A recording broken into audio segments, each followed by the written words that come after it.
What I want to talk about in the brief time we have this afternoon is, what do you aspire to? Maybe it's 18 months from now, maybe it's 2 years from now. I want to be the leading authority for X, whatever that is. I want to be the go-to resource in the marketplace for Y. Top of mind, best choice for Z, whatever that is. I want to take that aspirational brand. Let's put that one up here. That's where we're going. Here's the reality in today's marketplace.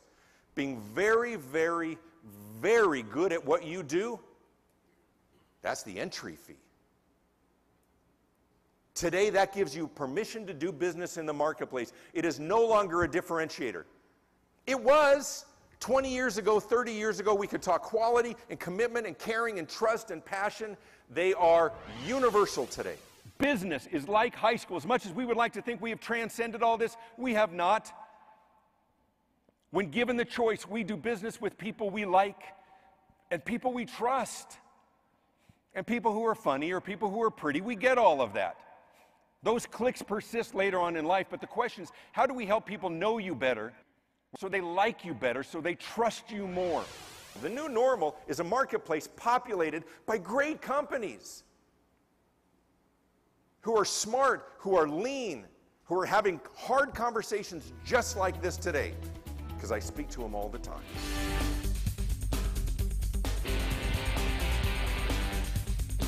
To what question are you the answer? It's not about being online. It's not about having a blog or being on social media. It's about being interesting on social media. It's Saturday morning. My wife's making dinner. We're going to feed everybody and do a big block party. She sends me to the grocery store with a shopping list. I pile the kids in the car. We're pulling out of the driveway, and she comes running out of the house. She goes, whoa, whoa, whoa, whoa. One more thing. I forgot. On the list, can you please, we need some fresh margarine. And I said, got it. Drove to the store, went and got all the items, came back, put the bag on the counter. And she's pulling stuff out of the bag. And she says, what is this? And I said, this is margarine. And she goes, no, not margarine. Not margarine. Did you not hear me? Marjoram. Marjoram. And of course I said, what is marjoram? Okay, help me out here. Raise your hand if you do not know what marjoram is. Thank you very much. I feel vindicated. And I said, what is marjoram? She goes, oh my God, really? She says, you are 50 years old. You've never heard of marjoram. And I know what you're thinking to yourself. You're thinking, he cannot be 50 years old. I know. That's just. And I said, what is marjoram? And she goes, seriously, it's an herb. It's like oregano, but sweeter. I said, I have never heard of this. I have never in my life heard of this. She goes, all right, let me get this straight. I think you're ahead of me here. She goes, I sent you to the grocery store to pick up some fresh marjoram. What'd you do, buy margarine and look at the expiration date? And I was like, yes. Yes, I did. And ladies, like when you're at the department store and there's all the makeup counters, so there's Estee Lauder and there's Lancome and others. What's different about the women at the Clinique counter? What are they wearing? White lab coats, exactly right. Because of their vast medical training? Seriously, did they go to the Pons Institute? It's an accessory that lends to credibility.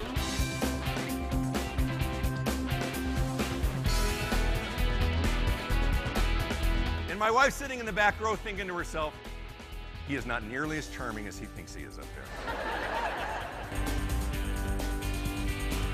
Is this creepy as hell? It is. I'm thinking to myself, I'm like, she has been in the restroom a long time. I hope she's okay in there, right?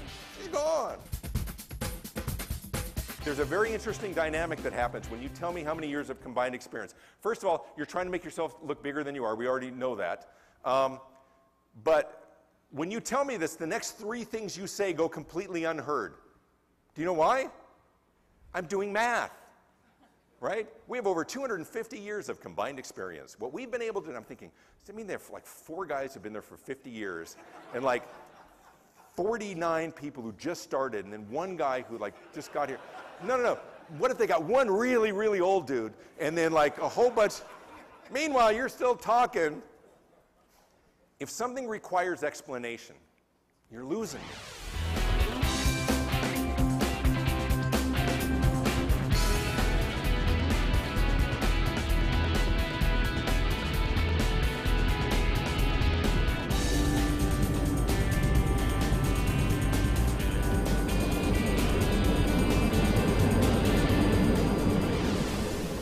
What are you doing in your business that not only sets you apart from your competitors, but is so unique to what you do that it's instantly recognizable? It's not always achievable, but it's a great goal to aspire to. What can we do? When I walk into a hotel and I see the chocolate chip cookies, I know I'm at a DoubleTree. If I walk into a room at a traditional hotel and I see a little yellow sticky that looks like it's handwritten, that reminds me that the duvet covers are changed and washed every day, I know I'm in a Hampton Inn. What are you doing that's not just differentiated, but is recognizable? It's what Jim Henson did with the Muppets, right? Puppets probably around for thousands of years in some form, whether it was just a shadow puppet or a fabric or a Punch and Judy with that hard clay head. And he made them squishy and soft and fuzzy and huggable and totally recognizable. It's not a marionette, it's not a puppet, it's a Muppet. Who else does Muppets, by the way? Who else makes Muppets? Correct, that would be nobody. Disney bought them eventually, but once again, doing what other people are doing in a differentiated and recognizable way. It's what Michael Jackson did with the moonwalk, right? Talented kid to be sure, and all of a sudden he's on that Motown 25 special. Everybody wondered what happened to Michael Jackson, and all of a sudden I would do it, but my shoes are a little scuffed up and a trick knee. But, right? A lot of talented dancers, but he did dance moves no one else had ever seen before and became instantly recognizable.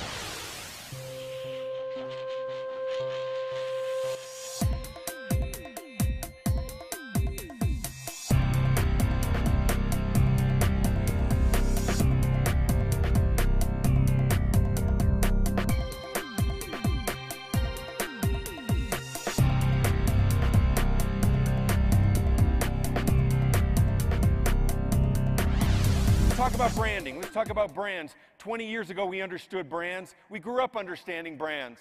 It was the cars that we drove and the bicycles that we rode and the breakfast cereal that we bought. And then about 20 years ago, they started talking about brands as it related to sort of business-to-business ventures. And then even individuals, right? All of a sudden, it was the birth of the individual, the personal brand. In my industry, in marketing and public relations, it was as if the clouds had parted. And the angels sang, and we had discovered this amazing new concept that was literally going to transform how we did business, how we marketed our businesses in the future.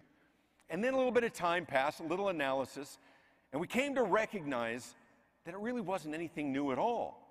It was just sort of a catch-all term for everything that we've always done. Because I think it comes down to this, and I'm not the first to have said this before. I think there's a mistaken belief that everybody's looking to make the best decision possible in purchasing and hiring and contracting. I think the reality is most people are looking to avoid making a bad decision. Quite honestly, I don't want to screw this up. My family's future, my children's future is on the line with the decisions that I make with the professionals in this room. There's so much at stake. What does it take to be the safe choice? Hi, David Avrin, the Visibility Coach. Where are you going to be June 8th through the 11th? Where else? In Toronto for the $1 Million Roundtable.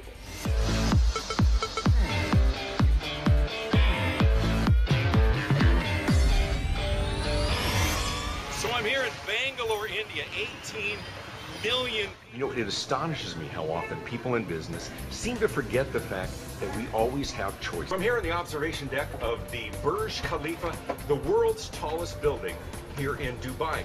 Here in the mountains of central Colorado, camping out here with my son. I'm actually here in Buenos Aires, Argentina. What are you doing to create a remarkable experience? It's a surfer's paradise, about an hour outside of Brisbane, Australia. This is my daughter, Sydney. Isn't she the cutest thing? Sydney went to preschool at the big church near our house just south of Denver in Highlands Ranch, Colorado. Because I work out of my house when I'm home, I get to have breakfast with my kids and I take them to school. And Sydney went to preschool in the afternoon session. So she went from noon to 3 in the afternoon. And I'm driving her to school one day, and We pull into this mega church parking lot, and her school was at the end of this church. Unexpectedly, it's jam-packed with cars. There's nowhere to park. We're going up and down the aisles. There's limousines in the circle drive, people milling about in dark suits, and Sydney unbuckles from the back seat, and she's like, Daddy, are they having church today on a Tuesday? And I said, no, sweetheart, I think it's a funeral today. It looks like somebody was very popular. And she says, what's a funeral? I was like, oh, sweetheart, a funeral is for when somebody dies. And all the people that know them and love them, they gather together at their church or their synagogue, and they take turns going up on stage. And they kind of talk to everybody in the audience, and they talk about how much they love them and how much they're going to miss them and what a special and wonderful person that they were in their heart. Now, Sydney looks very confused. And she looks at me and she says, and then they kill them? And I'm like, no, no, no. Sweetheart, this is for people who died earlier. This is not a human sacrifice. She's like, oh. Very relieved, kisses me on the cheek, and she scampers off to class. Who's got kids, right? Everybody got kids? Is it not the cutest thing in the world as they discover their world for the first time? Of course she doesn't know what a funeral is. How does she know what a funeral is until she knows what a funeral is? And that's what I would ask you about your business. How do they know that you're capable and qualified and competent and caring and a good choice, but how do they know that you're a better choice than all of those other capable and qualified and caring and experienced companies until you do a deep dive? Be clear of not what makes you just great and capable, but truly impossible to ignore. No greater honor for me in my business, in my career, in my friendships, than to be before you at the $1 Million Round Table. Have a great afternoon. Thank you very much. Great honor for me to come and present for you. Thank you very much. Thank you.